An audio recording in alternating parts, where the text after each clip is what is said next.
সমস্যা আমাদের জল নেই, দুইটা কুয়া আছে, একটা কুয়াতে জল নেই। আচ্ছা, পাইপ পোতাইছে, পাইপ পোতাই নামো 6 মাস হলো কোনো খবর নাই।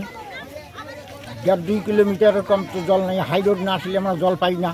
আচ্ছা, না জানাইছি তো পঞ্চায়েতের কাছে জানাইছি, পঞ্চায়েত বলছে যে আমাদের কাছে কোনো উপায় নাই, তোরা ট্যাঙ্কি ওখানে ঘেরাও করো।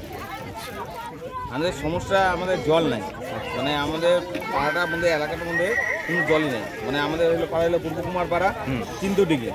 আমাদের 6 মাস আগে, 6 মাস থেকে পাইপ লাগানো হয়েছে, কিন্তু এখন তুই কোনো পাইপের কোনো ব্যবস্থা করা হয় নাই। এখনো কোনো কল দেয় না, কিছু দেয় না। কুয়াতে, কারো কুয়াতে জল নাই। এখন তো আমাদের জল পাচ্ছি না। জল আমাদের টোটো করে মানে 1.5-2 কিলোমিটার থেকে নিয়ে যেতে লাগতেছে। তা আমরা কী করবো? এটা তো আমাদের ডেলিকার কাজ হচ্ছে, টোটো করে হোক, সাইকেল করে হোক। আজকে এখানে তালা লাগানো হয়েছে, কারাটা। হ্যাঁ, আজকে তালাটা কি জন্য মারা? তালাটা মারা হয়েছে আমাদের যে না তোমার পূর্ব কোনাপাড়া চিন্তুডিগি, সেখানকার আমাদের পাইপ যে 6 মাস হয়ে গেল, এখন তো কলের কোনো ব্যবস্থা হয় নাই, জল পাচ্ছি না। তা আমরা কি করবো? এই জন্য আমরা তালা মারছি, যে আমরা কোনো ব্যবস্থা নাই এখন। কি নাম? আমার নাম সুদীপ সরকার। সুদীপ সরকার। হ্যাঁ।